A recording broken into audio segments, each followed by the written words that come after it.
right, ladies and gentlemen, here we go. Here we go. Happy Good Friday morning for those who are watching. Happy Good Friday morning. It is a couple minutes after 10 a.m. Pacific Standard Time. We are live here in the Marketing Wizards Inner Circle Facebook group, and I have some fantastic questions and a really wicked reveal of one of the coolest new, well, it's not a new ad format, but a really cool ad format that you can use to really skyrocket the results of your ads on social media. So we are going to be touching on the questions and that ad format. We'll get to that at the end of Q&A today. So I just want to express some massive gratitude and thanks to you, the incredible Marketing Wizards Inner Circle membership group. You guys are phenomenal. You're fantastic. We're always growing week by week. We're adding. So it's great to see that new people are joining the Marketing Wizards Inner Circle. And a lot of you I'm meeting through various different ways. And some of you are just finding us. So it's great. And I'm super excited that you're here. The live Q&A. So these Fridays are driven by your questions. So throughout the course of the week, I'm given questions. People submit them through email. So you can do that at team@thankyouMediaGroup.com. I'll actually put that in the chat here. team@thankyouMediaGroup.com. So that's a way. Can I do an at everyone? So there's that. People submit that way. People also just send me questions via Messenger. So a lot of the members of the Marketing Wizards Inner Circle Facebook group, we have now become friends on Facebook. So they send me questions that way as well. And then these are also questions that I get through working with clients throughout the week. So routinely, my team and myself, we sit down, we talk to clients about where their marketing is at, where their business evolution is at, where they want to go, what's standing in the way of getting there. And we really, we drill down and we really find out what it is, what the steps are that they need to take in order to get to where they want to go. So we do that every week. We have those Q&A sessions. Some of the people turn into what we call fractional CMO clients. So those are people that hire on time marketing and consulting as a service, and we help build out that roadmap for them, and then hold their hand as we walk together along the pathway to where their business wants to go. So that's part of our services. And then some of them just we initially do a consultation, they take what we give them, and then they run with it. So we do both. So these questions that I've got today from Diane, Mark, and Sylvia are from both submissions and working one-on-one with people and in the conversations that I'm having. So I think you're going to find them valuable today. I pulled these ones out. We get a lot of them. I take notes, obviously, from every meeting that I've got, and there's lots of questions in those meetings. So we normally have a plethora, there's a good English word for it, plethora of different questions to touch on. And so I pulled out these three because I thought they would be very impactful and really serve us today. So we are just a few minutes now after 10. It is 6 minutes after 10. So I'm going to get rocking and rolling. If you are watching this live, please put a 1 in the comments section. That would be great. If you're watching the replay of this, which it is a holiday Friday, I totally get it. So a lot of people are busy. I had several people reach out and say, hey, they've got, Good Friday plans. Totally understand. So, but we go live every Friday, unless it was a couple weeks ago when I lost my voice. We go live every Friday, and this is my promise to you, is that we go live every Friday. There is one Friday near the end of this month that we won't be live. I'll be in New York and attending an event, so I won't be live that Friday. But beyond that, we are live every Friday doing Q&A. Open up the mailbag, see what's there.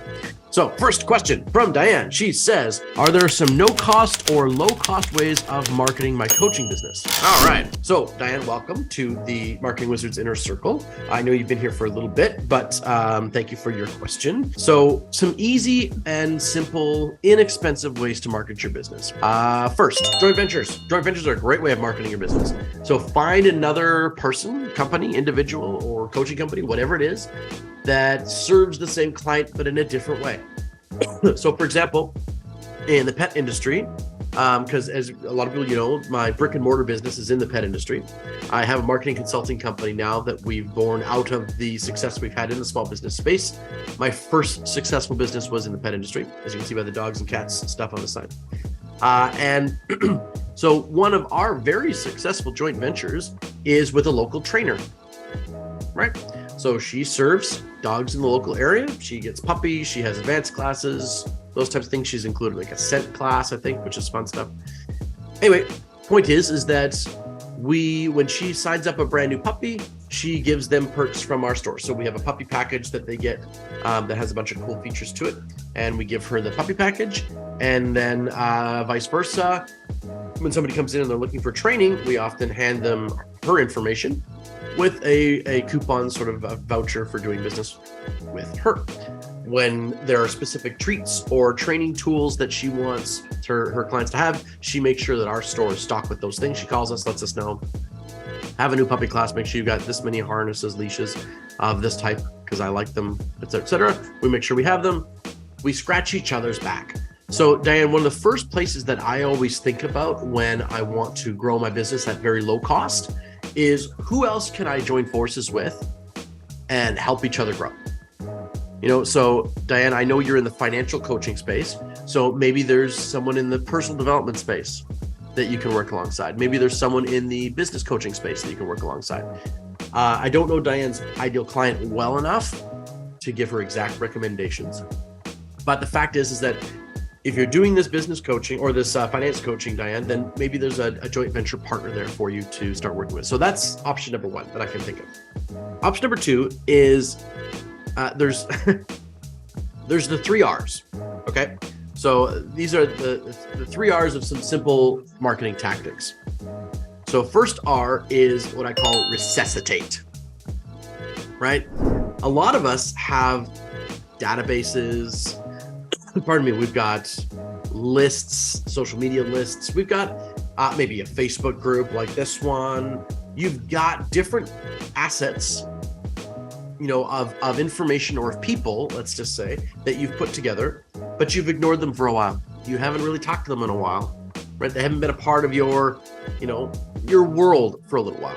So one of the first things, and this is me being very transparent, one of the first things that my company looks for in another company that we might want to work for and work with is, do they have an existing database, and how quickly can we resuscitate, first R, resuscitate that database to start doing business. So for example, one of our clients, Cardero Clothing, awesome dude, and Derek has a database. So one of the first things we wanted to make sure with Derek was that we're like, okay, what type of offers can we start making to your existing database while we build out some of these larger marketing pieces?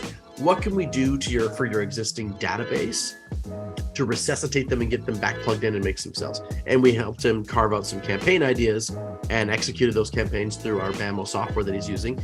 And we got those things rolling, right? So one of the first things that I would do, Diane, is resuscitate. So if you have old databases, old lists, old email lists you haven't talked to, come up with a half a dozen to a dozen different emails that you can roll out over the course of, 3-4 weeks that say, you know what, I haven't talked to you in a little while. It's been a long time. I've been up to these things. I'm sure you've been doing amazing stuff too.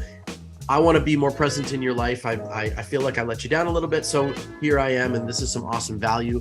Roll them through, and then, partway through, start making offers. So be humble, be transparent, let them know that you've missed them, that you want to get back to serving them properly, and resuscitate your database. So that's the first R. Second R is relationship building. So some of you have a database. Some of you have been working with that database a little while. So if you haven't, that's resuscitate. But if you haven't, there's the next part is about relationships. What other, client relationships can you start nurturing along? What's the next offer you just haven't made yet to your existing client base that would deepen that relationship, further what's going on?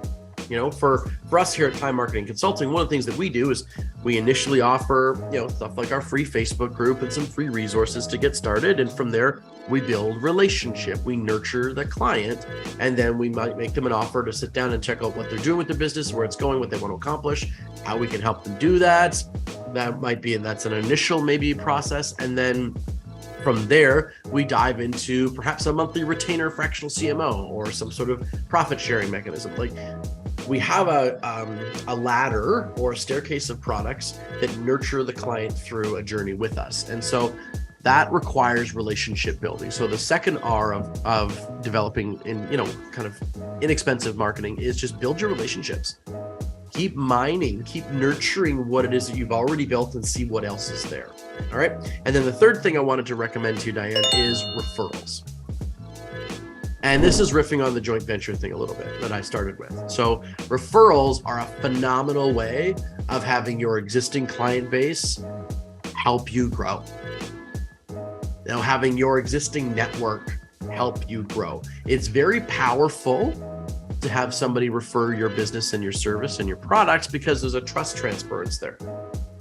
right? One of the biggest challenges that you and I face as business owners and as marketers and salespeople is when someone doesn't know us, they don't know our product, they don't know our service, how do we get them to trust us? How do we get them to jump that bridge of trust in order to say yes to our offer and believe what we're promising them and go, okay, no, Michael and his team are the people for me. Diana and her team are the people for me. So how do we break that, or how do we bridge that trust relation or referrals? It's a very, very easy way of passing the baton of trust from whoever it is that's referring you to the client themselves, and they automatically have a level of buy-in. Right, so I hope that makes sense. Okay, good question, Diane. So Mark. Okay, now this is a question from, now I kind of reframed this a little bit because Mark is looking at hiring on our services. This is a question from our chat that we had this week. So Mark says, I'm a plumber and there's lots of competition in my area. How do I stand out? Now that is me, frankly, paraphrasing sort of longer question that Mark had in our meeting, but that drills it down to the nuts and bolts of it. So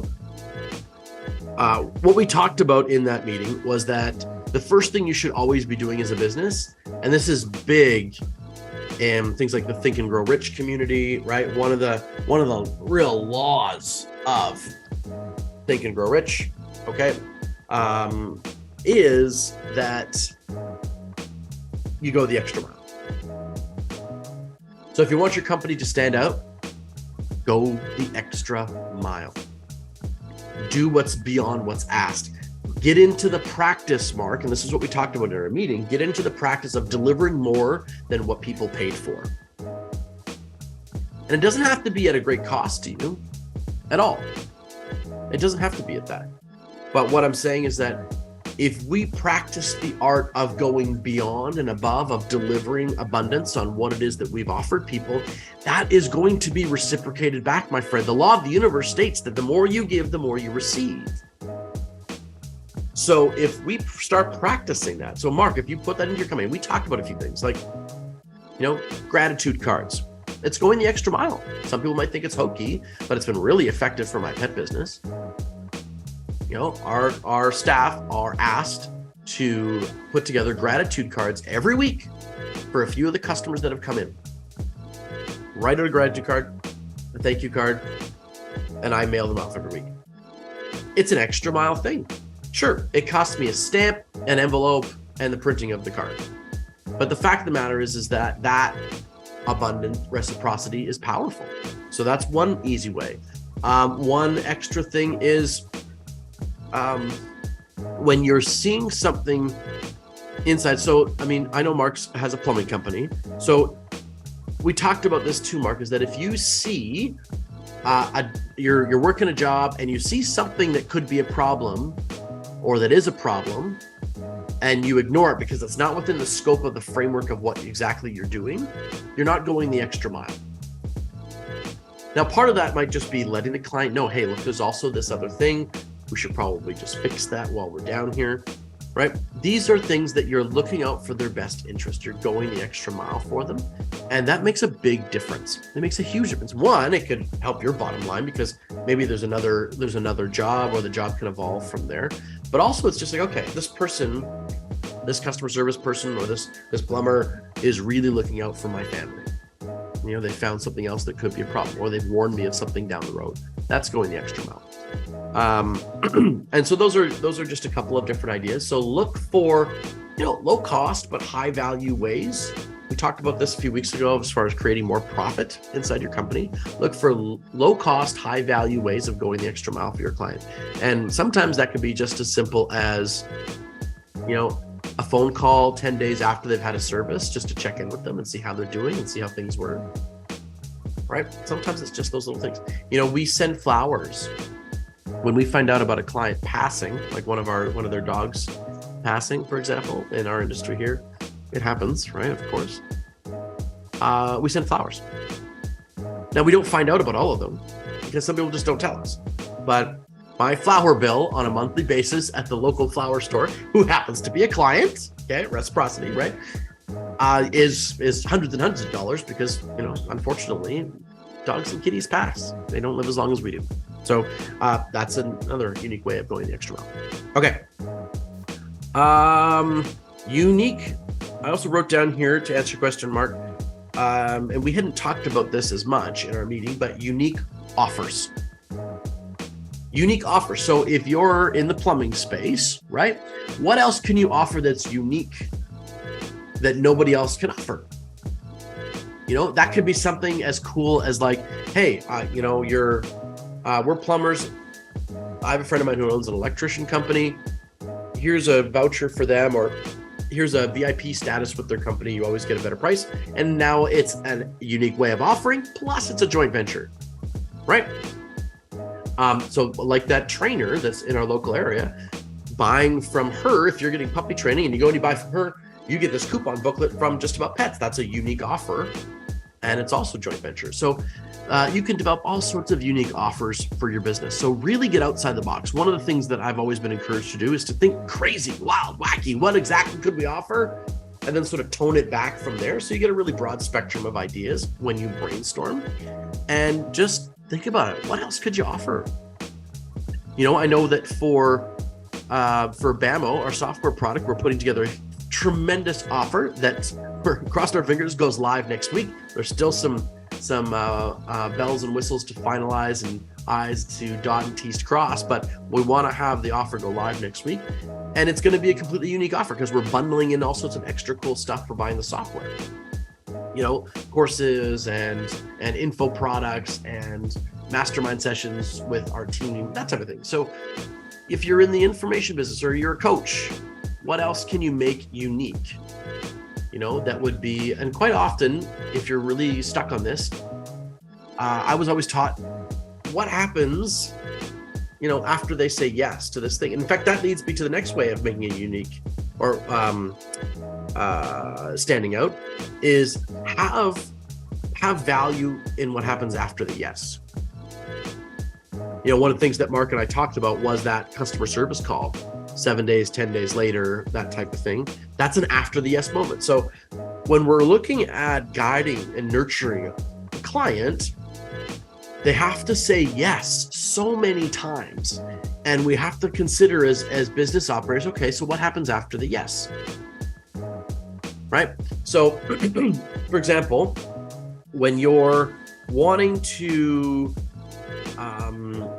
for my pet business, for example, when they find us on Google and they click on the thing, that's a mini yes. When they go to our website, we want to make sure that we've got, like, it's very apparent. What am I looking for? I'm getting, you know, I want doggy daycare, I want grooming, or I want retail products. It's very prominent, so it's simple. Yes, I want the salon. Okay, they've got a salon. This is how it works. Book here. Yes, I want to book here.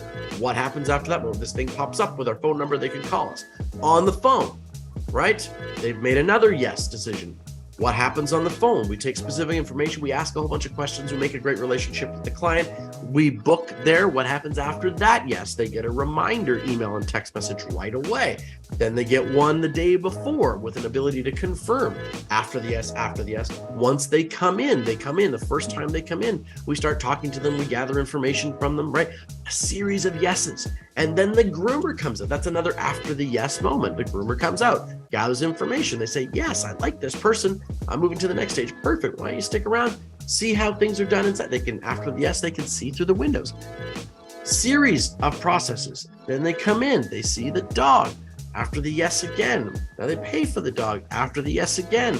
Then a few days later, they often, when they're a first-time client, they get an email from us that says, hey, how was your experience? We hope you had a really great time. Any feedback for us? Blah, blah, blah, blah, blah. Another after the yes.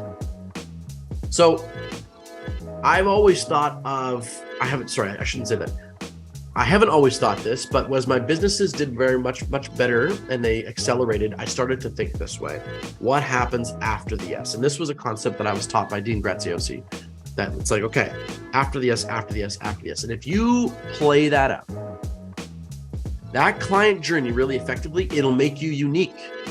Mark, it'll make you stand out in the marketplace because your plumbing service, your plumbing company will be doing things that no other company does. And you'll really stand out. Okay, so I hope that helps, my friend. I hope that helps other people that might be facing a similar problem. Okay, going down here. Sylvia says, She sent me an email here and she said, "Are Facebook ads still worth it?" You know what's funny? This leads to my ads thing later on today. But are Facebook ads still worth it? So first off, no ad is worth it if your ideal client isn't there. Just put it up there. Okay. You can do all the, what are we going to call it? You could do all of the diaper ads you want during the Super Bowl. Chances are they're going to not be that effective because that's not really who your audience is. I mean, I guess that's maybe a poor example. But let me think of something more specific. You can do all the, here we go. So you can do all the diaper radio ads you want on sports talk radio that I listen to all the time, and I'm probably just going to ignore the ad. It's never going to work for me, right? The fact of the matter is that it doesn't matter really, Sylvia, whether Facebook still works for ads. The first question you got to ask yourself is, your ideal client still on Facebook? Facebook is still a really powerful, very relevant advertising medium. The reason being is that groups like this one continue to drive interaction. They continue to pull people onto their phones or from other things on their phones and get them into Facebook. There's a lot of people 40 plus that's still their primary social media tool. They're not moving to TikTok. They're not moving to Instagram. They watch YouTube videos and they play on Facebook, right? Or they're on Facebook. So if you're serving that clientele, then for the most part, they're still there.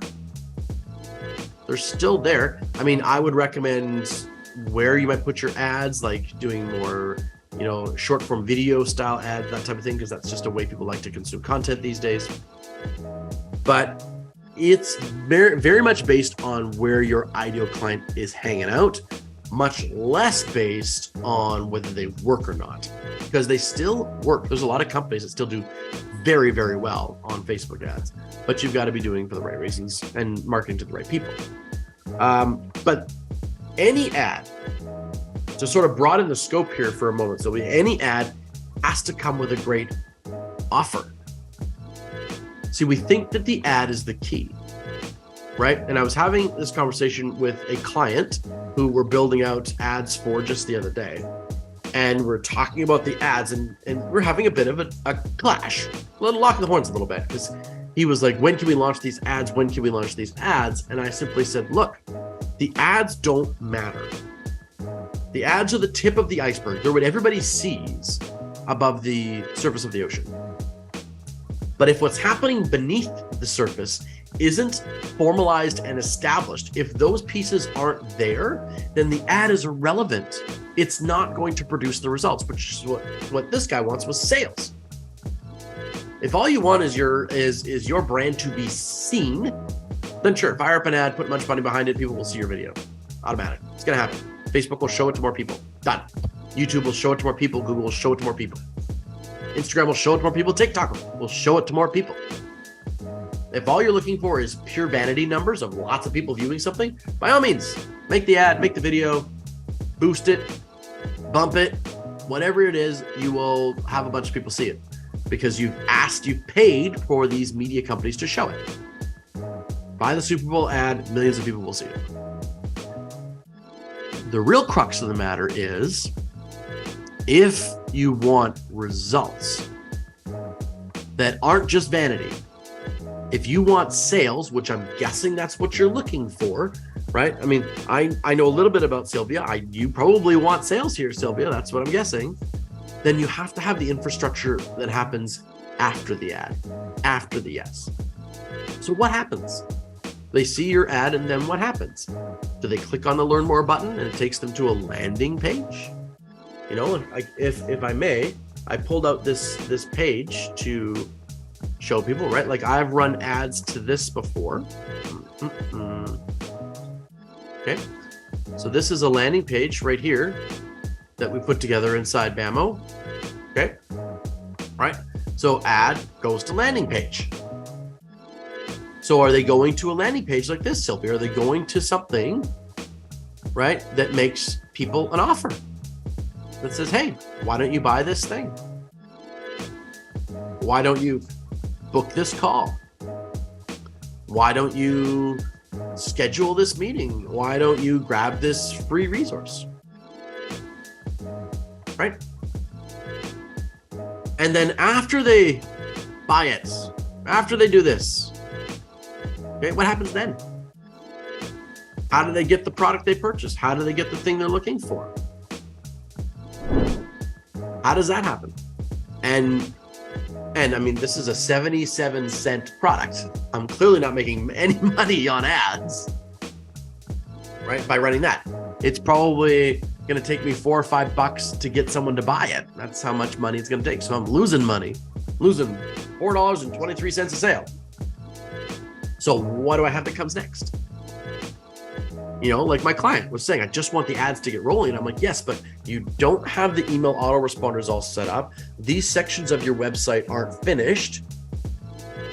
And you're not sure how you're going to deliver these little pieces. Like, as much as you want the ads to be rolling and start seeing people's interest, none of that stuff makes any sense until he has got some of these other parts of his business figured out.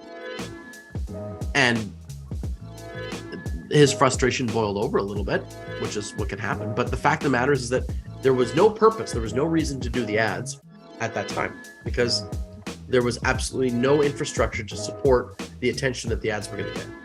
And so we'd just be wasting money. Don't waste money. Get prepared.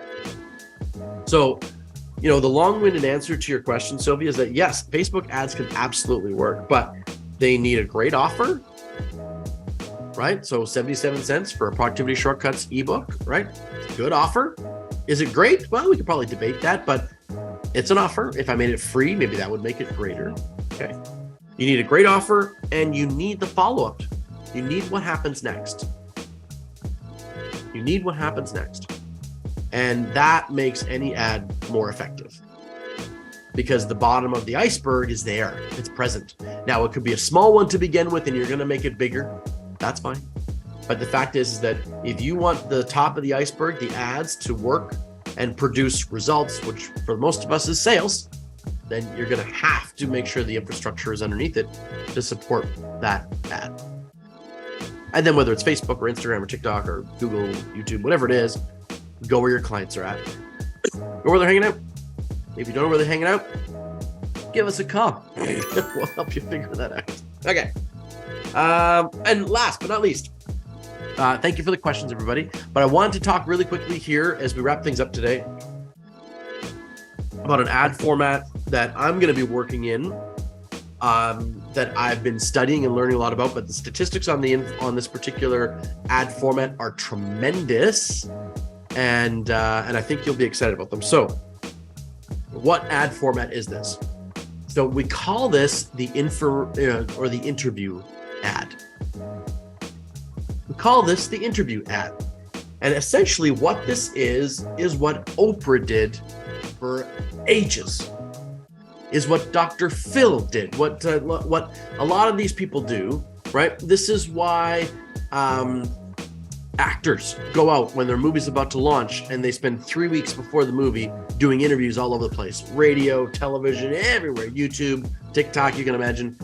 Everywhere. They're getting their information out there because they've got somebody interviewing them to talk about the project, to talk about the thing they're selling. Now you might be like, okay, well, those are all, you know, how would I do an interview ad? So you can structure an ad, but structure it as an interview. So people don't even realize what they're actually watching, which is a conversation between two different people where one person is asking a bunch of questions of the creator or of the seller of something or the deliverer of the service or the product. And they're asking them in such a way that ensures that the audience goes, oh, well, that's really cool. That's really interesting. That's the story behind this, right? That's why I might want to buy it. That's the problem that it solves. And there's a whole recipe, which is what I'm working on right now, a whole recipe of what to ask, how to ask it, how you have your interviewer frame things for you as the person who's running the business. And they can wind up passing so much trust because it's It's not a salesy, pitchy kind of thing. It's not somebody out there going, hey, are you suffering from X, Y? No, it's an interview going on. It's two people talking about a subject. And you can record them with Zoom. You can get an agency to help you turn these into an ad, trim them up, add some graphics if you want to, some music, that type of thing. And you can do interview ads very effectively. Think of the billions of dollars, trillions of dollars that have been sold through a person being interviewed on the subject that they're selling from. It's one of the most powerful marketing tactics that are out there. Let's find somebody polished who can interview you, who's a reasonable, perhaps they're a bit of an expert in the area, and you're coming into the space, and they can interview you on the topic. And you could maybe give them an affiliate kick. There's a lot of things you can do to make it worthwhile for that person. Maybe you just pay them, right? Or they're a good friend and they'll just do it for you. But the fact is that this is one of the most effective ad formats that are out there right now, is the interview ad. And you can frame it. It can be something that you pay Facebook, for example, Sylvia, to show. You could have these form on YouTube, right? And you could set them up. As I said, they could be Zooms, right? Where you set it up like an interview and you're just talking to each other. You can set it up as an actual one-on-one interview and have somebody come in. There's two chairs and set up a little set, get the camera rolling, get your lav mics all set up and put some more structure to it that way. But the concept is what's important here. And once you have a really good interview, you can start to edit it and frame it as an ad.